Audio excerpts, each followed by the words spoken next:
you. Like a couple times a year, they would have the dentists and doctors or whatever they were check your gums and all this stuff. It was weird stuff that they did with our own people because they didn't know what the effects of radiation would do. What happened to the kids who used radioactive toothpaste? I don't know. I don't know, but I like to go back the same way. Look what happened to a lot of these guys that were, the service personnel that came down with different types of cancer, all this stuff when they were doing all those nuclear tests, way higher than average. A lot of them didn't live a full age because they came down with all types of cancers. We already know that high doses of radiation can cause that. So the ones that, it's scary, but we were dumb back then. We didn't know, what it would do. I was almost going to ask you, after your father, did your father ever have any cancer or anything strange?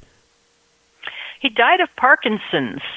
And I don't know, nobody seems to know what causes Parkinson's. So it's hard to say if there was causality.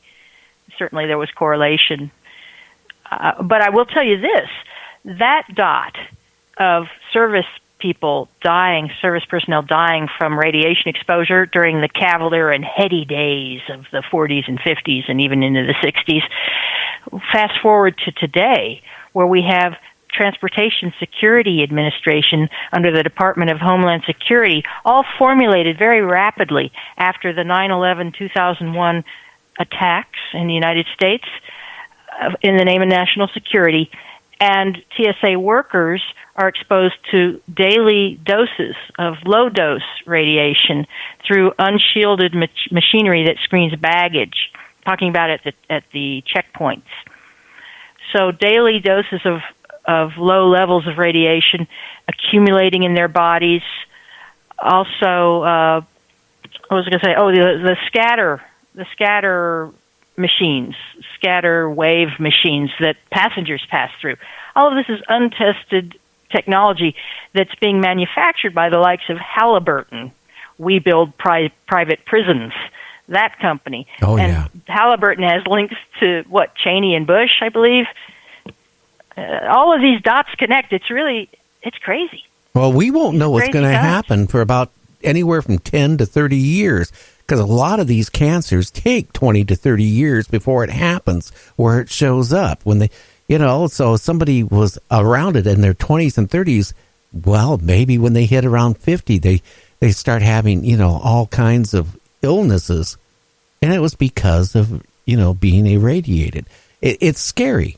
It is. It's concerning. It's certainly concerning. TSA deployed in 2002, so it's been 18 years already. Certainly studies could be conducted to see if there is a higher incidence of cancers or hair falling out, all the stuff that happens as known symptoms of radiation poisoning. Are these TSA workers having these symptoms? You know what? We don't have the money for the study because we're building a wall. But if it isn't building the wall, we took $1 million of taxpayers' money, right? $1 million of taxpayers' money to take some rats and put them in little toy cars to see if they could drive these little cars. And they found out these rats could drive these little cars around an obstacle course, and they showed the signs of road rage. Now, we paid $1 million for this study.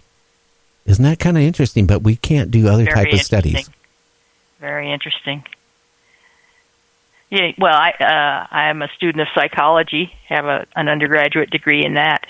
And in the 70s, psychologists were studying rats and crowding, and they knew then that when you crowd rats, guess what? They turn on each other, they bite each other, and ultimately will kill each other and eat each other if they're crowded enough. And look at what's happening in urban America. Not that those people are rats. I'm not saying that. I'm saying that when you crowd animals, when you crowd organisms, they become hostile. They do.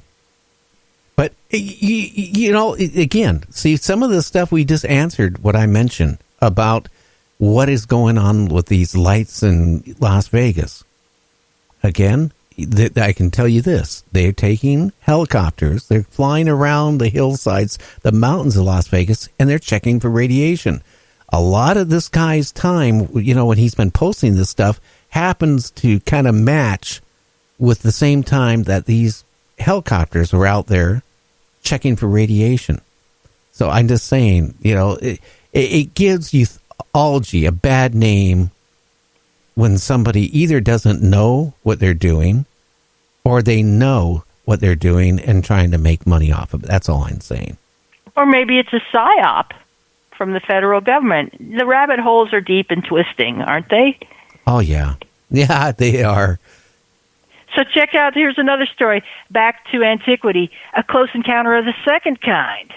Okay, this is an encounter with a UFO where there is a physical trace. So although there aren't any historical accounts that go back to antiquity per se, there are modern accounts of a whitish gossamer substance called angel hair that on rare occasions falls from a UFO but vanishes quickly once it makes contact with the Earth, okay? And other accounts describe this gossamer whitish material as maybe more like a glassy fiber or some sort of chalky substance that's left behind. So we have whitish substances of various kinds. So in 196 AD, we've got another historian, Cassius Dio from Rome. He's saying this: a fine rain resembling silver descended from a clear sky upon the Forum of Augustus.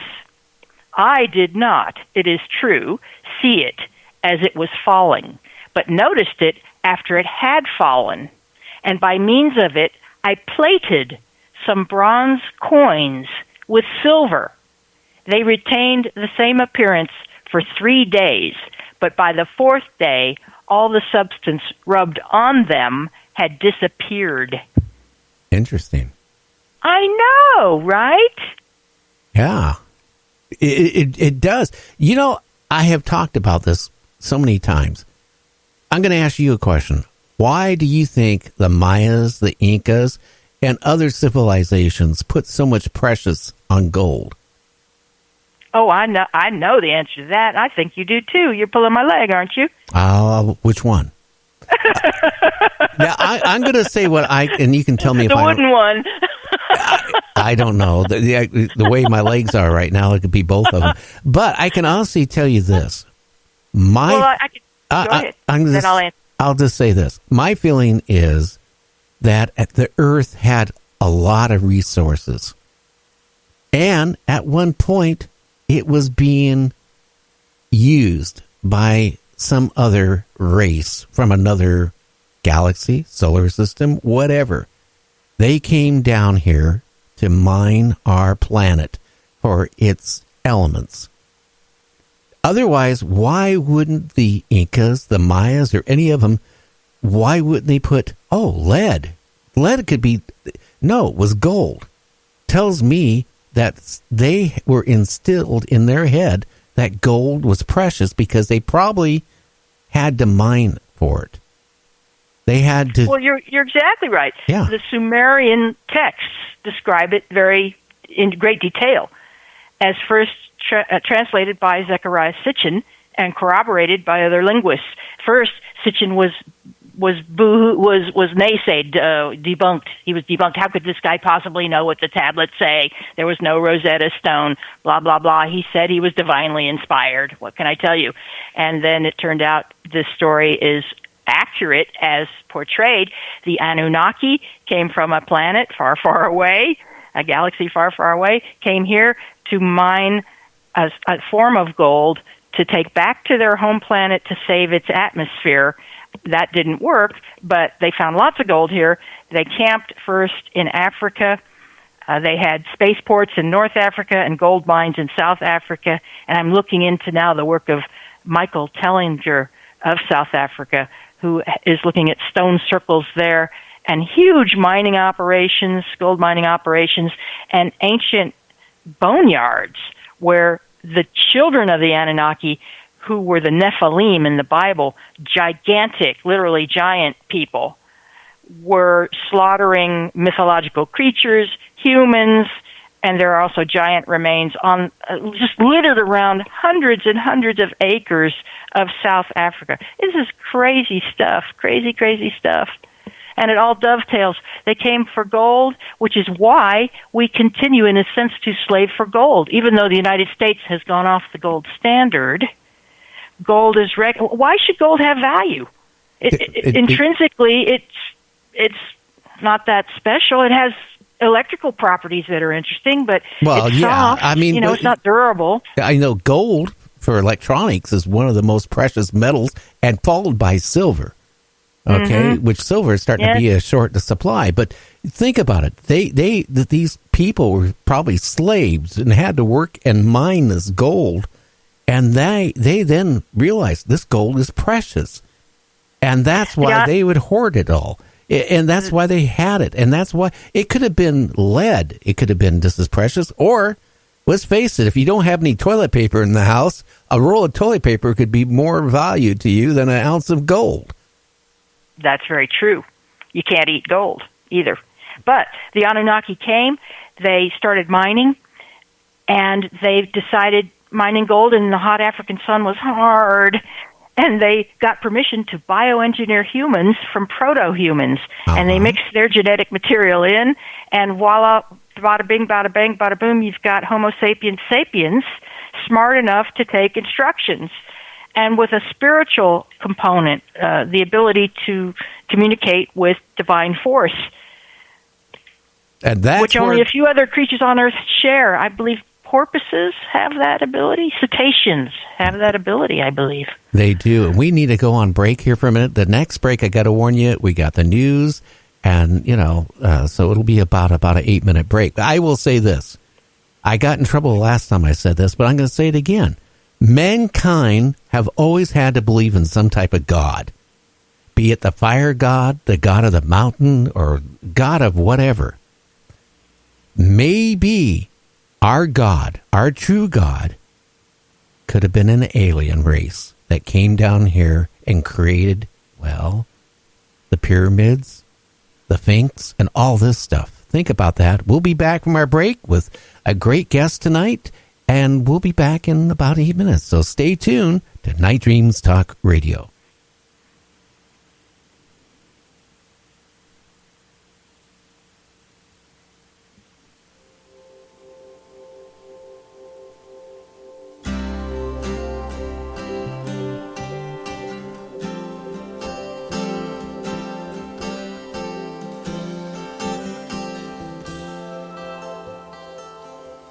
You and I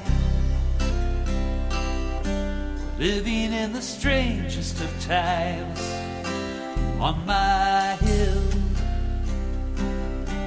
watching while the cities rise from the collapse that we left when the sun beat it down to the valley.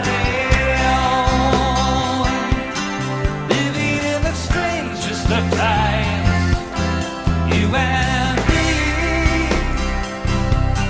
watching while the cities rise and fall like rain. Seems that I knew you before, but when can I do you again? Funny how the colors bend when lifetimes start to blend, and we've been spinning mysteries bandana, living in the strangest of times, you and me, watching while the cities rise and fall like rain, fall like rain, fall like rain, fall like rain.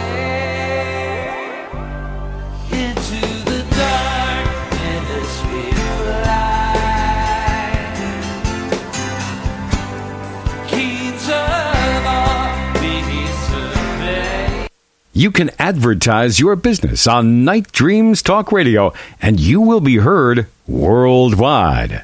Why not contact us at nightdreamstalkradio@gmail.com. If you would like to hear Night Dreams Talk Radio on your local radio station, let them know. Tell them to check out www.nightdreamstalk.